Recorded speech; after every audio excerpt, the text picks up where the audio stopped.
పడితే బతికినా సచిన కింద సమానమే. ఈ మాట మీరు గుర్తుపెట్టుకొని నేను నర్సయ్య తాత మళ్ళొకసారి మీకు పద్ధతి బట్టి చెప్తుండు, జర మనుషులు లెక్క బతుకుర్రి. ఇక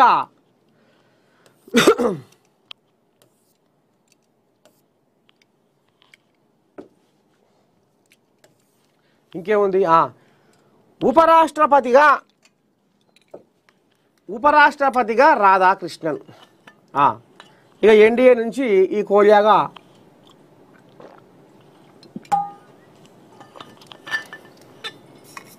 రాధాకృష్ణన్. ఉపరాష్ట్రపతి ఎన్నికల్లో ఎన్డీఏ కూటమి తరపున పోటీ చేసిన సిపి రాధాకృష్ణన్ విజయం సాధించారు.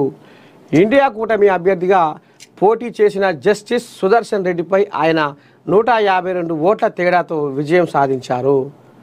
మొదటి ప్రాధాన్యత ఓట్లతోనే రాధాకృష్ణన్ విజయం సాధించడం విశేషం.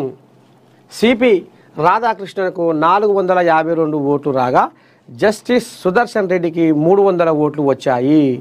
15 ఓట్లు లెక్కలోకి రాలేదు. కాగా పార్లమెంటులో మొత్తం ఓటర్లు 781 మంది ఎంపీలు ఉండగా 767 ఓట్లు పోలయ్యాయి. ఇక ఇలా గమ్మత్ ఏంటంటే ఈయన మన తెలుగు బిడ్డే, ఎవరు? సుదర్శన్ రెడ్డి. ఇప్పుడు ఓడిపోయిన ఆయన. అయ్యో, మరి మన తెలుగోడు, మనోడు, మన ప్రాంతపోడు, మన నేల మీద నడిచినోడు, మన బిడ్డోడు, మన తెలుగు తల్లి బిడ్డోడు అనేది అసలు మర్చిపోయిర్రు. ఇక బీఆర్ఎస్ కోల్లాగా కేటీ రాములు అయితే మొత్తం జబ్బలు జారేసి కాడెత్తేసిండు మేము ఓటేయమని. గింతనన్నా అరే మనోడేనా, మనోనికి మనం సపోర్ట్ చేయాలి అన్న ఆలోచన లేకుండా ఇంకా కొంకులు నరికిర్రు పాయ్. ఇక ఆయన ఇప్పుడు ఓటేయకుండా ఇంట పండుకుండు. ఇక ఏపీలో ఇక నారచంద్రయ్య ఆయన జనసేన అని పవన్ కళ్యాణం అయ్యా ఇటు మళ్ళీ జగనాలు కూడా వాళ్ళతో వాళ్ళే పోయిండు.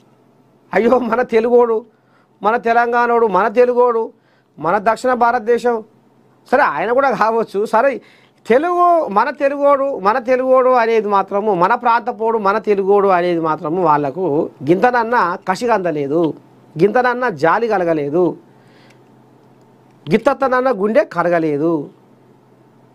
ఇక దీని మీద తెలుగు జాతికి చీకటి రోజు అని ఇప్పుడు సోషల్ మీడియాలో కోడై కూస్తుంది.